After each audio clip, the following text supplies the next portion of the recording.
can be answered only that much in this limited time. In terms of pricing, customer segmentation, market research, just to tell you, there are elaborate one-day sessions or half-day sessions that we as TiE Sri Shakti can conduct for you. And there's a simple thing that we keep saying in TiE, that is, strategy is sacrifice. So you can't be catering your product to everyone. And there's a very funny example that, sometimes when you ask somebody, so who is your target audience? Who is this product for? And the entrepreneur will smile and say, mine is for everyone. But if you're saying yours is for everyone, then believe me, you've got your marketing strategy wrong. It's not the right way of going about to do your business, because you can't be catering to everybody. So we do have very interactive workshops and one-day seminars on a specific topic, because these are some things which need a lot of knowledge in depth. Now to come to our next session, which is on legal challenges. I'm going to invite Sharanya Ranga to be here and speak to us about the legal challenges that people face. And before I Sharanya is the partner at Universal Legal, and this topic again is a very intense topic. We had done a session with her which was supposed to be for 2 hours, and it took us 4 hours. So we are going to do just the critical points today in just 45 minutes, and we found that session with her very, very useful. Hence we've invited her to do this session with you today. There are things before we hand over the mic to Sharanya that we wanted to know: how many of you have faced legal challenges in your business, existing business? Any show of hands? Yeah? Very few? There's some on the top as well, now that we have audience there. How many of you have actually consulted lawyers whether or not you've had a challenge? And that's also not a very large number. Okay. Just going to tie it into what Garima was saying about, people being good talkers, and then hence you need to have references, when you're employing teams. And we are also going to tie it into Sharanya's talk when she talks about contracts. I'm not going to speak for very long, but just to kind of highlight one thing out here, that whether you are talking to customers, employers, funds, please make sure that you do take legal advice before you sign anything. Okay? So this is like you're signing off your life, because it's your business, and your business is your life for the major part of your day, where you're running in and out. So just feel free. I'm going to just pull up Sharanya's slide in the meantime.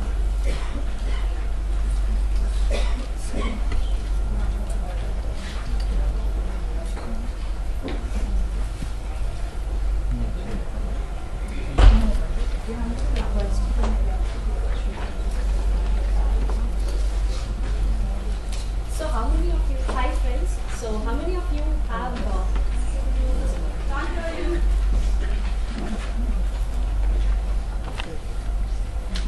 Hello. Hi, good afternoon friends. So how many of you have started business ventures on your own?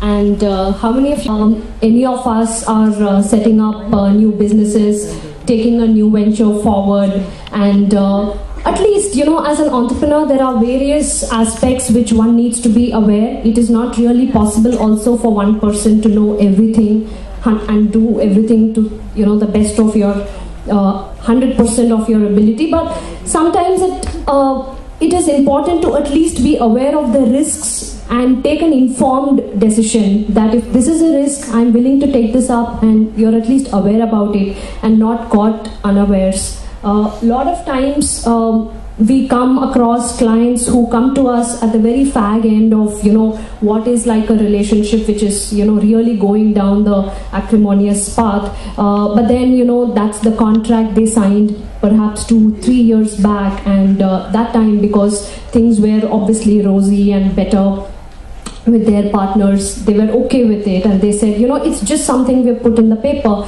but then that's come back to, hurt them very badly. A lot of startups also, they kind of, obviously, of course, I need to qualify, totally we understand in the startup ecosystem, the last thing in anybody's mind would be, to go to a lawyer and, pay hefty fees and get the whole idea validated and take a lot of legal steps.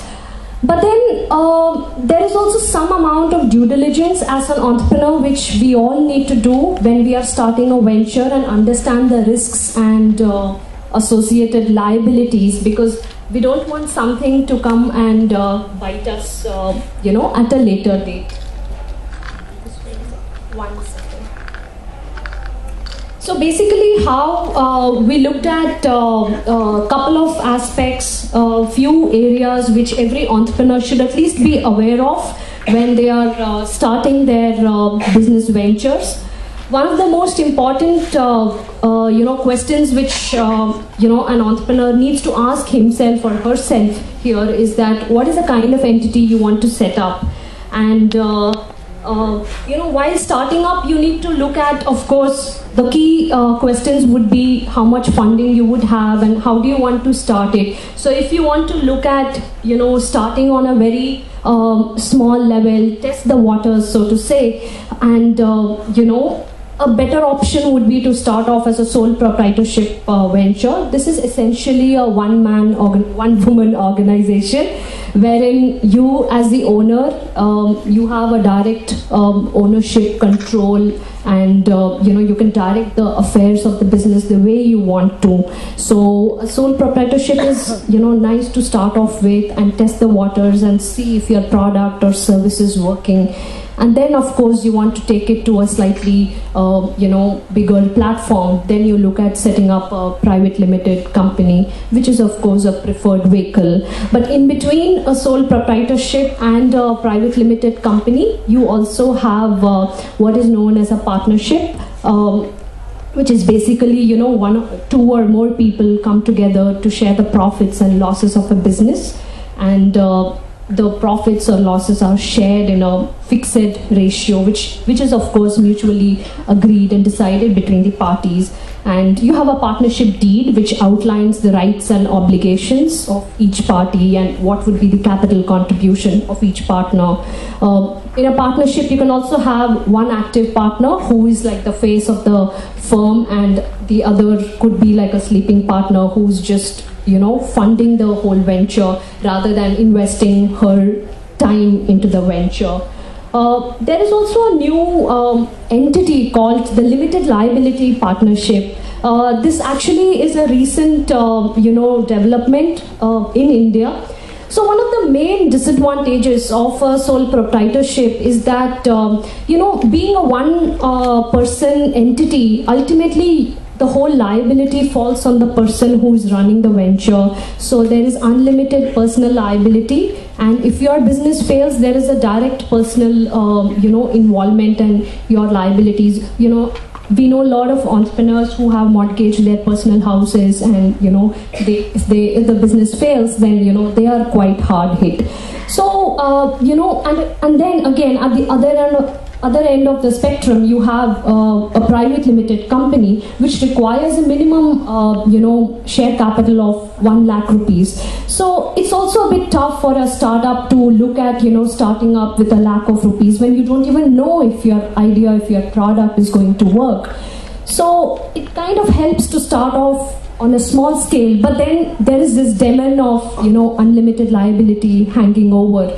So what the law has done over the last couple of years is they've introduced a hybrid form of entity called limited liability partnership, wherein it is like a partnership and of course marrying the aspects of a limited liability concept of a private limited company. So it is actually gaining popularity even though it is in a very nascent stage. You have consultancies, you have service companies looking at setting up an LLP.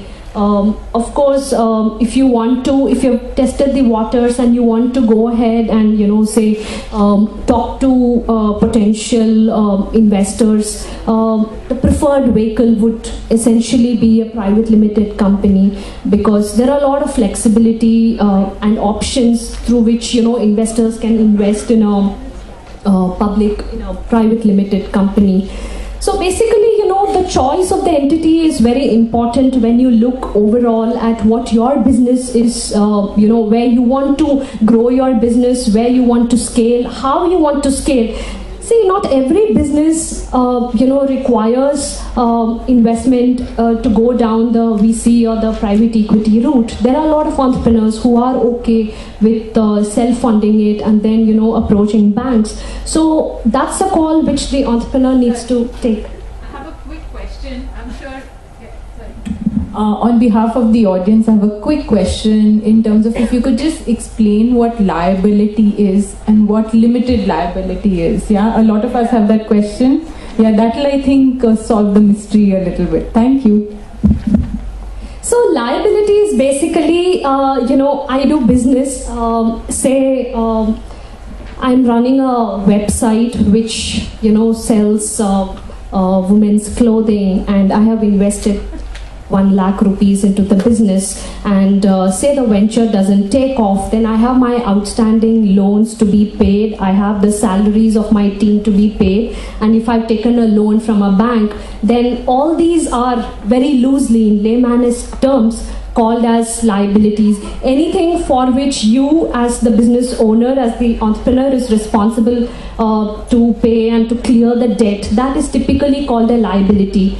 Now, when we look at the concept of limited versus unlimited liability, when I take a loan as an individual and I'm doing business as an individual, sky is the limit. When I sign a contract where there is a particular line in the contract which says, there is some damage caused due to your action, and therefore my business suffered, and therefore the counterparty, the other party asks me to shell out 10 lakh rupees. There is no way I can stop it, so that is a very, that is of course a worst case scenario. But then here I am, I have invested 1 lakh, my business venture has flopped, and then I have this notice which is sent to me wherein I need to pay 10 lakh rupees. I never even knew about this liability. I was, trying to shore up funds to clear this 1 lakh and move on in life. So this is what is typically called, this is what is a concept of unlimited liability. In a private limited company, what happens is, what is a private limited company? You're looking at a vehicle where, there is a fixed share capital which is invested into the company. So for example, I could invest with another individual and we both could decide on a 50% sharing. So I put 50,000 rupees into the company. He or she puts, my partner puts 50,000 rupees. So the extent of my liability is up to that amount which I have put in. So in a very legalistic manner, if I may say so, it talks about liability being the amount remaining unpaid on the share capital. So if I subscribe to equity shares of 50,000 but I have only paid 20,000, my liability is only 30,000. So that is a concept of limited liability. We're all the front row people asking all the questions here. But just trying to ask, because a lot of us here are thinking about setting up a business or have been running a business for a few years. Is that largely what we're like? Then if we want to start a business, is it best, which is the easiest and the simplest way? Because we will probably be a couple of people, 3-4 people to start with. So what would you suggest we do, and what should we watch out for to limit our liability? See, there is unfortunately no direct answer to this, Geetika.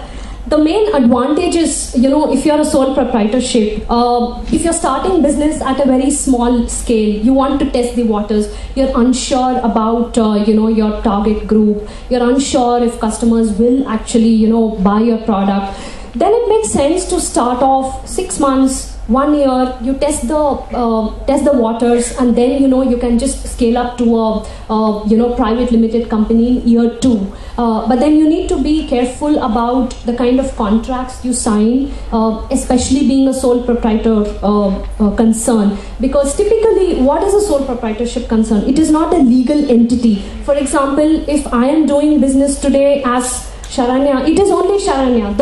The customer only knows me as Sharanya, not as a limited company, and there is no. So today, if I stop the business, or if a car hits me, the business also stops, because it's solely dependent on me. So it is very dependent on one single person who is the owner or the essential key driver to the business. So if you have 2-3 people, then it makes sense to look at a partnership, wherein you need to partners. Again, any business partner you take, it's like marriage, so you kind of check if you get along with them, check if the comfort is there, what are their business ethics. You don't want to be doing business with somebody whose ethics or whose value systems are not matching with yours. So this is not strictly legal, but you'll get the vibe of it. It's like you don't want to be and you don't want to end up in a bad marriage. So you do your basic due diligence, you check out the guy, check out the guy's family. So you do these small things when you're choosing a business partner. And then of course, if there are certain specific conditions where your partner says, you know what, I'm only going to be involved in the business for 6 months, and after that I need to I may go abroad for a master's degree or so, then it's better to record any specific terms in writing to ensure there is no disagreement at a later stage. Again, one thought here is, while it is easy to form and wind up, there is literally, no formal closure required for a sole proprietorship. Even your PAN and TAN is in your own name, and the taxes also is through you file it under your own name. So there is no separate entity. But the flip side is, if you're looking at approaching funds, if you're looking at approaching a strategic investor, or scaling up the idea, it makes better sense maybe once you're through with the testing to look at starting a private limited company. I'll tell you why. Because when you look at a partnership or an LLP, they're both to an extent limited entities, but they're not going to be from a future funding perspective. We don't see too many funds, or we don't see too many VCs or private equity players investing in these kind of entities because of the way they are structured. And it is still, a partnership is still, you have a partnership deed, and ultimately it is like instead of one solo person, you have 2-3 people pooling in together to form a business. So ultimately the call is yours. From a risk perspective, of course, low risk perspective, and you want to go slow, a sole proprietorship would be better. But at any point in time you're looking at scaling up, private limited company would be a preferred option. Does that answer? Any more questions? Yes. We could make this a little bit more interactive if you want to ask questions in between. Sure. Yeah, please. Suppose there is a private limited company, like I am now facing this as a problem. There is one director who wants to move out, and I would probably join in. How do I know what are the loans or the funds or something that he has taken, and what are his liabilities towards that company? It's just a nascent company, but then though there is he hasn't taken from the bank anything, or you can explain that also, how would I come to know? But what if he has taken in the name of the company from someone else, let us say from a friend or something, and he moves out? Then how do I make myself safe? How do I safeguard myself before entering into a contract? So that's exactly what I mentioned, that before you enter into a new venture, or take up, in your case, a new directorship in a company, there is some amount of due diligence which you need to do individually. What you could do is ask the director to share the company charter documents, company financial statements, and the annual reports, the balance sheets. And also you can independently do a search on what is known as the Ministry of Corporate Affairs, the MCA portal, the website. You could ask your CA or a lawyer to do the basic searches on the portal to check if all the filings are up to date and complete. And vis-a-vis bank loans, typically there is a form which is required to be filed on the MCA portal. So you could basically do a elaborate due diligence, understand, get the director to represent to you about where the money has gone, any conflict of interest. these kind of things. So that is an elaborate due diligence exercise which you would have to undertake. See, that would be when he has taken it from some bank. But what if he has taken it from a friend on the name of the company, but there is no, so does the company become liable to pay the person? It depends, it depends on the nature of the loan. If he's taken it just for a personal expense, but he's, brought it into under the company's head, then obviously that is kind of, that is debatable, so you need to delve into it to understand why he has done it and for what purpose, and is that money brought into the company and being used in the business activities. Sorry, Sharan, can I try? So I'm not a legal person at all, and Sharanya is going to help. Sharanya is going to help me answer that. But from my limited understanding, we've gone through the process of being a proprietorship and then a private limited, and now we're an LLP. So I've had bad experiences with almost everything.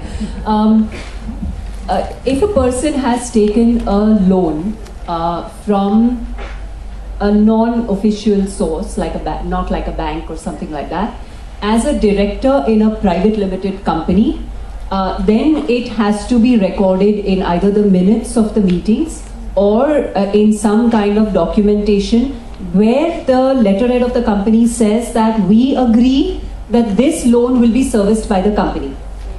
If that has not been recorded in the minutes, and when she mentioned the MCA, Minister of Corporate Affairs, yeah, so they call the Registrar of Companies, ROC. You're supposed to file returns with the ROC for a private limited, which says that these are the minutes of the companies, these are the decisions we've taken during the company, and we're running the company in the correct way.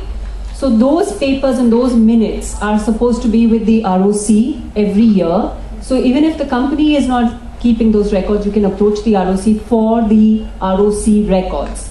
If there is no mention of any such loan, then legally the company is not liable to service those loans. So even though he might have taken it, you are not at a personal risk. Is that correct? Yeah?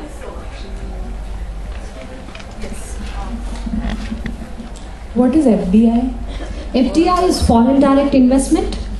So you have it is relevant because, I'll talk about somebody like Garima, for example. She started an entity called Belita Retail India Limited. So there is this investor sitting in the US and he says, wow, it's such a great idea and I would like to invest. So then the rules, there is an act called under the Foreign Exchange Management Act. You can have a foreign investor, invest in certain permitted business sectors. So basically that is relevant from a future investment perspective. If you are a sole proprietorship, that is not really allowed unless it is through, like a cousin sends you, or basically personal sources. Partnerships and LLPs also. LLPs, there is a slight dilution now. They have allowed FDI in sectors which is under the automatic route. So how the regimen works is you have two routes. So one is under the automatic sector. You have certain businesses like information technology, beauty. Those are all in the automatic sector where foreign investors can invest freely with no restrictions. However, sectors like defense, telecom, they're all highly regulated. So there are a lot of conditions even if an investor wants to invest. And then there is the other end where in some sectors there is a total prohibition. Nuclear energy, for example. Yeah, one question from me. My name is Jayashree. What do you mean by sweat equity? Yeah. Oh, okay. Yeah. So, what do you mean by sweat equity? And what are the roles, responsibilities, rights, duties of a person who can opt for that? So basically, sweat equity is a popular concept, practiced or put in place by a lot of startups. Essentially, because it's one way to encourage your team to be to stay on with the company and also reward them for the company doing well. Sweat equity is basically you give them a share in the company. So, for example, if you and I are shareholders in your company and we both are the founders.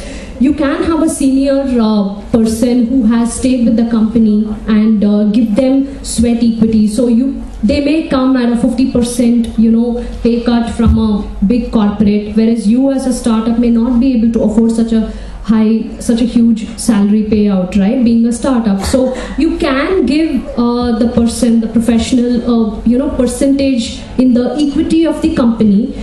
So how it works is that he stays with the company and he works in the company, develops, grows the company, and then he can cash in at a later stage. So typically you would have say you want to give him 10% of the company's equity, for example, or companies also have something like employee stock option plans. So basically you can have a specific percentage wherein you can decide this guy would have this specific percentage and he can cash it in over a period of time. It does not happen immediately. The shares would vest over a period of 4-5 years. So what it helps is basically the guy gives you his best, and it's basically like consideration in lieu of cash, like a cashless kind of compensation. Yes? Yeah, I just wanted to know that generally when you start a venture, be it sole proprietorship or PP or LLP or whatever, the general impression is that you can just go to a chartered accountant and he kind of forms the company for you and there's a PAN and TAN and then you're all set. But I think looking at this, it's much more complicated. So what do you suggest? Do we, even if it's a sole proprietorship or a partnership, do I have some legal person on board? I mean, we go to a legal See, person. it's always better to at least get your idea validated by somebody who knows the law. See, some time back I had a client who came in and he wanted to basically do something with regard to running a video library and sell clips of video excerpts of famous songs. Okay, he thought it was a great idea, but unfortunately that's not allowed under law. You see, you are violating the copyright of the guy who's the producer of those songs. So these kind of things, of course I'm not saying every idea could be illegal or could be not permitted under law, but it always helps, when you're really wanting to take a plunge. Better to get your basics covered. No, ma'am, I'm talking of basically between the two people. Like I've had an experience where I started something, I had a partner with me, being friends, we thought it's okay, and right now there is bad spirit. We are very good friends still, but a lot of bad blood because we didn't draw out these kind of, contract kind of a thing. So for doing this kind of thing, generally we say our friend is very good, come on board, let's do this together. And then what happens? How do we stall that, that it doesn't go into... Yeah, it's better to have some kind of a partnership arrangement. Even if you have two friends who are on board, you can have like if it's a partnership or, if it's a company, you can have like a shareholders agreement if it's a company or a partnership deed, wherein you outline the obligations. If you know your partner is great at marketing and you're the, finance expert, might as well demarcate those roles and bring it in the contract, record it appropriately, rather than expecting that he's going to pick up the finance piece. For this thing, we need to have a legal person. You can approach a lawyer. It's preferable you approach a lawyer to draft a contract, though a lot of CAs also do a fairly good job. Yes, thank you very much. I have one question. See, when you do a startup, when you start a sole proprietorship, you create a website also. Is there some precaution we have to take regarding registering the name or? Yes, so I've not yet come to that, but I guess we'll just do it extempore. So basically, when you have a product and the product is obviously identified by a catchy logo or a slogan, then it is definitely recommended to do a trademark registration and protect your branding. So if there is a very distinct logo, brand or a tagline, it is recommended to apply and get your logo registered with the trademark authorities. If you have if the trademark is registered, which takes close to 2-3 years now, you could have the word TM, the symbol TM next to your mark. However, after it is registered, after 2 years, you could change it to the word R, which is like a registered mark. Okay. So the important part why you need to do a trademark registration is today you kind of develop your brand and it gains a lot of goodwill and there is a distinct identity created, right? So if I go to Titan, for example, I know that typical brand and I know the quality which is offered by the brand, so I go there. So it's a very distinct kind of logo which speaks for the product. So you don't want somebody to cash in on that and tomorrow I can just replace the T and write an F in a very similar way, similar font style, and cash in on the goodwill. So this is very important in very visible sectors, service sectors where like a retail, apparel, beauty services, these kind of industries. It's very important to trademark your logo. Okay. Even the name, is it? See, the name is something you have created on your own, and it is not like a common word in any language, not just English. But if it is something which is really creative, then you can consider that. But typically, no one gets an exclusive use or a right over a word in any language. Okay. Including our own personal names. So that is something you would have to keep in mind. So it doesn't matter if we have chosen a name. It doesn't matter if we don't register it somewhere. See, it depends. Tomorrow then somebody can, really infringe or pass off your name as, put it on their product, label it accordingly and sell it. So that is a risk you would have to take. Okay, so you I think we have to move to the next question. I have a slightly different, it's a non-technical question. Lawyers are very expensive. Yeah? I mean, they're worse off than doctors. I mean, a doctor, you can stand in front of him and spend 2 hours, he'll still charge you his standard fee, but lawyers charge by the hour. And people like us, when we're growing our businesses and starting up, very often we have a lot of naive questions. So how best should we approach a law firm, and in your experience, how can a law firm help us? So Geetika, there is some merit in your question and perhaps, it is a fact. But what has also happened in the way legal services have, the ecosystem has changed quite a bit. Now, especially in a place like Bombay or say Delhi, the metros, there is a lot of, entrepreneurship talent, and a lot of law firms also have kind of mushroomed along with that. I started my career in Bangalore and then I moved to Bombay to, I was promoted that year, and then my partners told me I moved to Bombay because I was getting married, my husband lives here.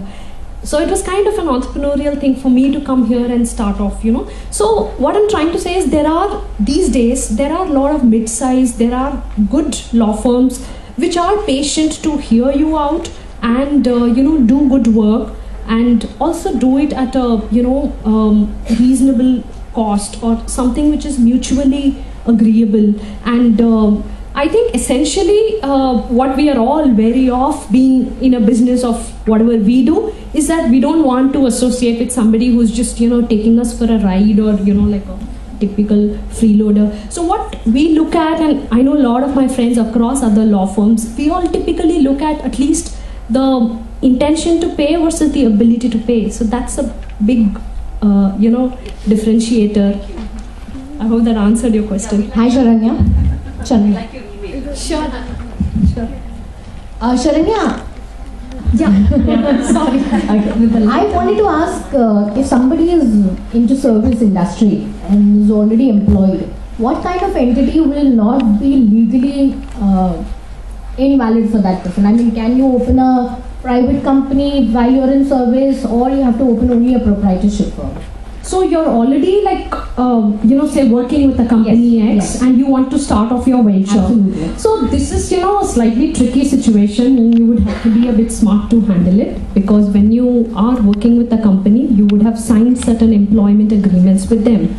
So you're largely governed by what is there in those employment contracts. typically, as a thumb rule, most companies have a clause which say that if you're working with me, you better work full time with me. I don't want you to do some other job on the side, because obviously it affects their productivity.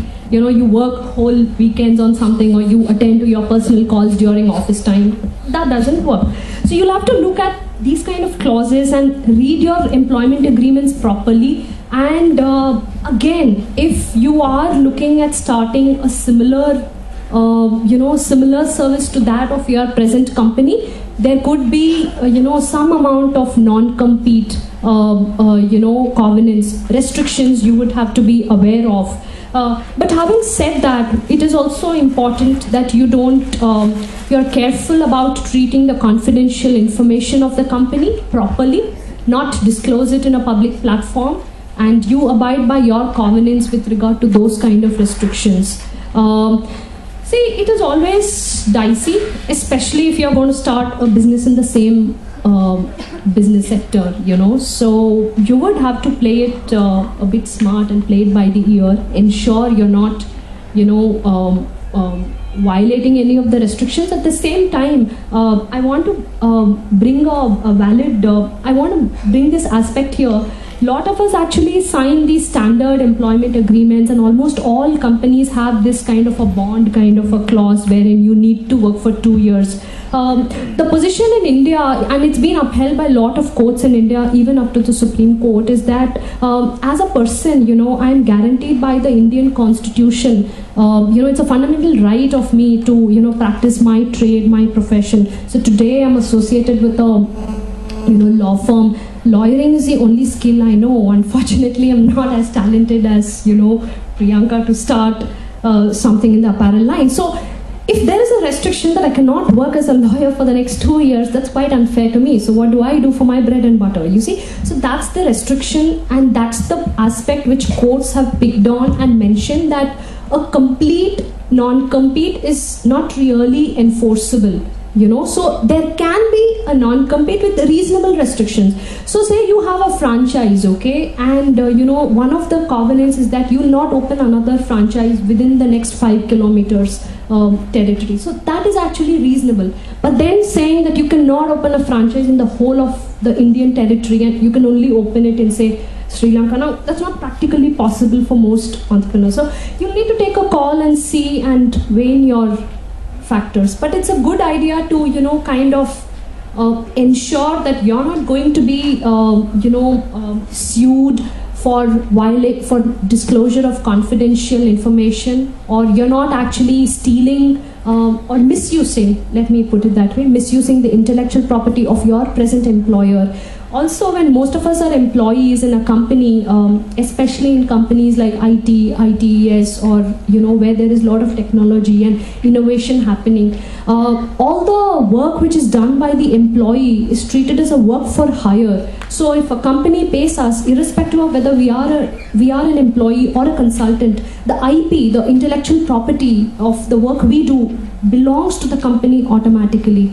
So we have no right to say, I slogged the whole weekend, and this is mine. No, it's not mine. I'm getting paid for it, and that's what I'm expected to do. So that's something you would have to keep in mind. Okay, at this point, I'm just going to say this is going to be the last question, because we have absolutely no time otherwise for lunch. Okay, so I'm sorry, the last question is slightly basic. But from what I understand, a private limited can be owned by one person, right? No, it can't. You need a minimum of 2 people, 2 shareholders, you need 2 directors, and a minimum authorized share capital of 1 lakh rupees for a private limited company. There is a concept of a one-man company under the new companies bill, but we don't know when it's going to come, and we don't know the finer details, so it's still a long